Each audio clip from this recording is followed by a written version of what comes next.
your passcode followed by the pound key or *0 to speak with an operator. Your passcode has been confirmed. Please wait while you are joined to the conference. Really? Oh yeah, yeah. One of true sort of old school detective when he's mad as a box of frogs.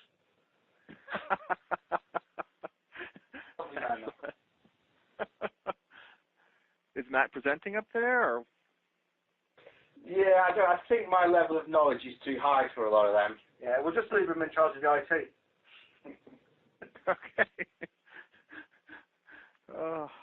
I've never been to Sheffield. No, you've missed nothing. It's a cold. Really? Oh yeah, I'm afraid so. It's not exactly a jewel in England's crown. Okay. But there you go. Well, there's a big university up there, right? Sorry? Isn't there a big university up there? Yeah, Sheffield Uni is quite big. There's a huge shopping centre as well, but I think that's about it. Is that it? It's a bull ring. Is that the famous thing in Sheffield? Is it a bull ring? Or there's a big roundabout in the middle of it, which sort of got an upstairs and a downstairs. It was quite exciting in the 1970s. Okay. There's a Flowers nightclub. Oh, yeah? Yeah. That was good for a night out. There's a McDonald's. Oh, great. I look forward to that. There's no Dunkin' Donuts, though, because they're pure Chicago.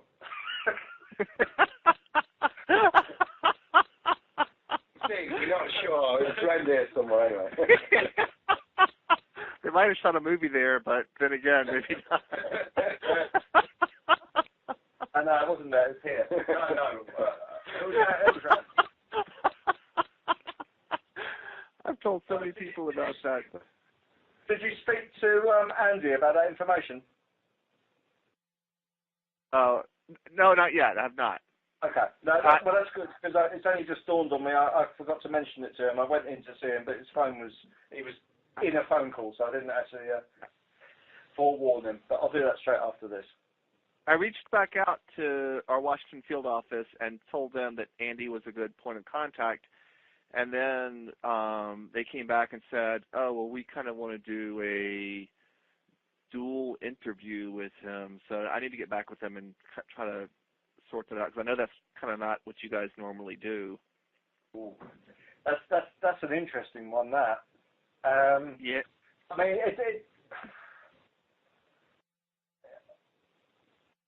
he's 18 years old, isn't he? He's 18, he says, yes. Okay, well, I mean, it's a step in the right direction there, then.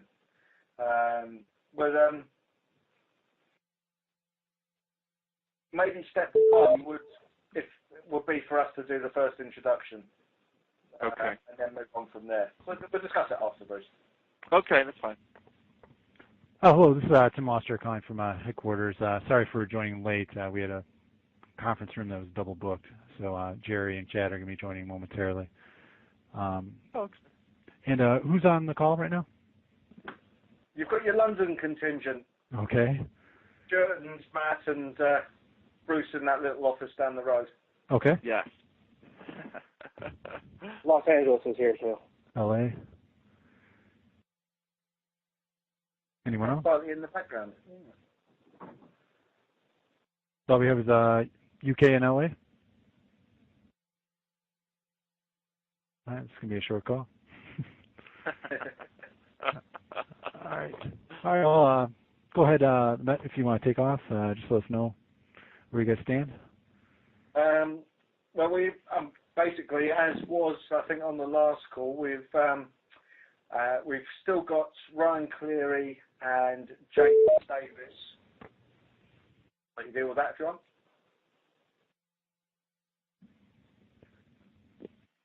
Go ahead. I think somebody just hopped on. Hey, sorry, it's Chad Hunt from the FBI. Yeah, okay. As I say, the situation this was really, we've got Ryan Cleary and Jake Davis due at court on the 27th.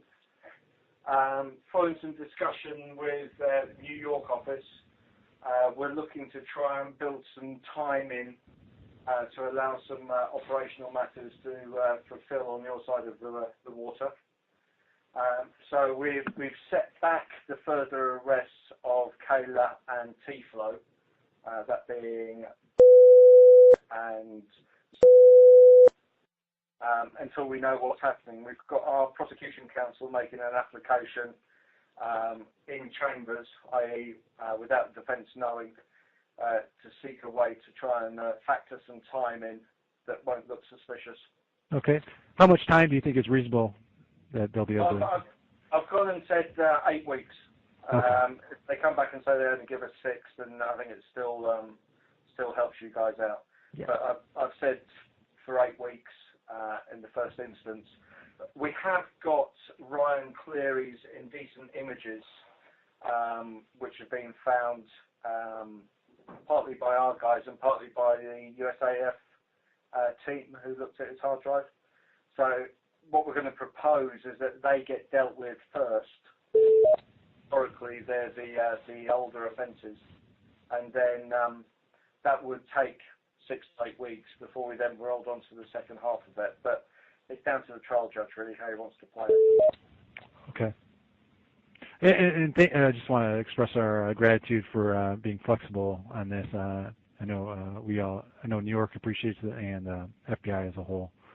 Hey, we're here to help. We appreciate that. We've cocked things up in the past. We know that. So it gives us more time to examine the chat logs in any event. So it's not that much of a hardship. Okay. Well, that's great. Is there anything else? Just one thing. The lad who was CSL Sec is his real name, known as Tawongs. He was of interest to one of the guys at New York.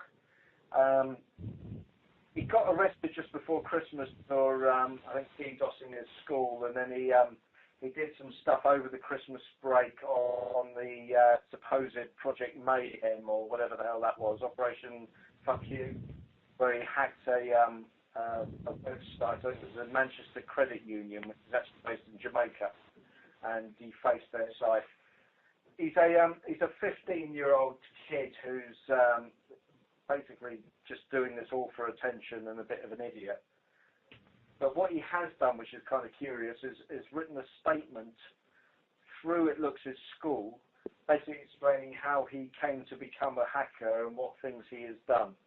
So we're just researching that. One of the ones he has claimed credit for in this statement is a thing called Steam, which is some sort of gaming site with 32,000 usernames and logins and credit card details, which he's suggesting he's had off. I don't know if that's a job that any of you guys are dealing with, but if it is, we've got a statement, someone's admitting to it.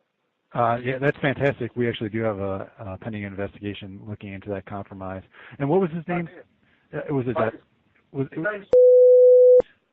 okay. He goes by the moniker Tawongs, TEHWONGZ.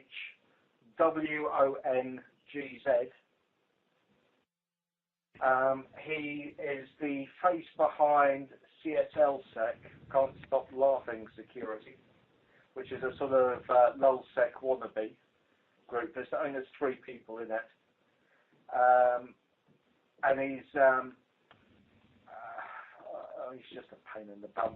He's currently a subject of West Midlands police who have been dealing with him. We have a copy of his hard drive here, which we're just starting to have a look at. But again, another juvenile, another wannabe type character. But if you're whoever has got your operation, if they want to fire me an email, I'll put them in touch with our intel cell who are trying to find who's got interest, and we can get you a copy of this statement, see if it makes sense. Oh, that'd be great. I know they would appreciate it. It's our Baltimore office that's leading the charge on that one. Okay. So I will make sure I'll put you two in contact. Did he indicate who he was working with, or any other nicks that he's associated with? Yeah, there's one called Grandma Wongs, and there was one other which is gone out the top of my head off. Now, I can't remember what the third one was. who are his little group of friends. Whether they're online friends or actually three-dimensional friends, I'm not sure. He gives the two sides of our A4 description of how he's got involved, what he's done. Looks like he's sort of almost cleaning the slate now that he's sort of come to notice the police. I suspect a smack from mum or dad is behind it all. Right. Is he looking at any charges on your side? It's up in the air at the moment. If he has done the Steam job, then it might be one that we would look at taking on from the PECU point of view. But if it is just more of him bragging, we would probably leave it with the local police, who actually at the moment don't have an awful lot of interest in him. Okay. But I suppose we need to speak to the Baltimore office and see what the story is behind the attack and what damage was actually done, really. Okay. Yeah. Yeah. Thank you very much for that. That's right. Anything else? No, I don't think so at the moment. I think nothing from you, Matt. Nothing. No, we're still we've got a server to get from the Germans, and one thing I was going to ask, I don't know what your liaison's been with the Irish, but we've been speaking with the Irish around palladium and pawn source, and looking to share some intelligence with them and some information on that. I don't know if they're in on this call. I don't. Is anyone on from Ireland? I don't think so. Okay. I mean, I'm not sure if it's going to assist or take our job very much further, but probably worth getting back in touch with them from your side, because I think they've got stuff that they could share. Okay. All right. And I suppose the final thing that I've got is we got the final forensic report from the guys at the USAF who had a look at Ryan Cleary's hard drive.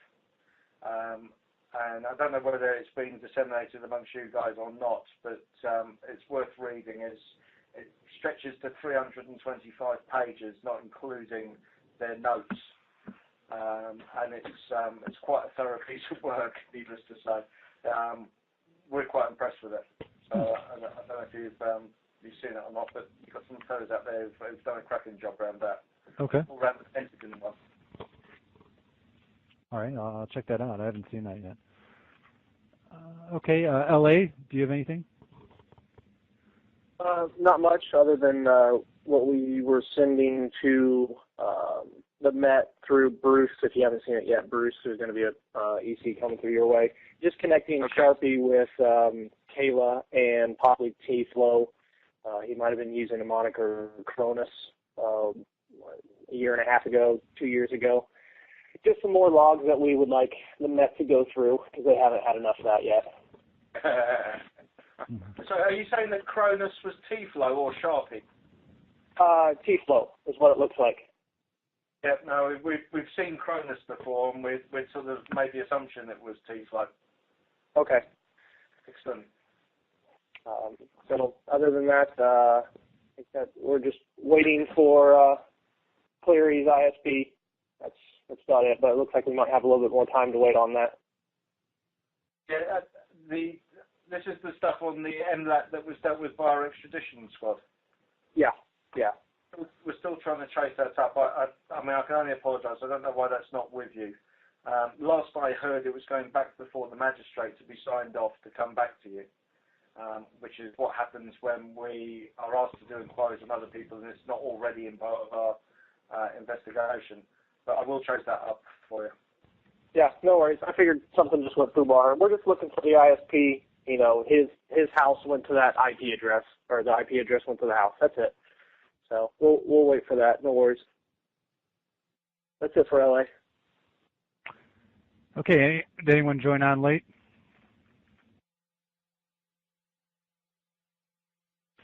All right. That was a quick call. We'll plan on meeting again on a regular day on Monday next week. And thanks a lot for everyone for joining us.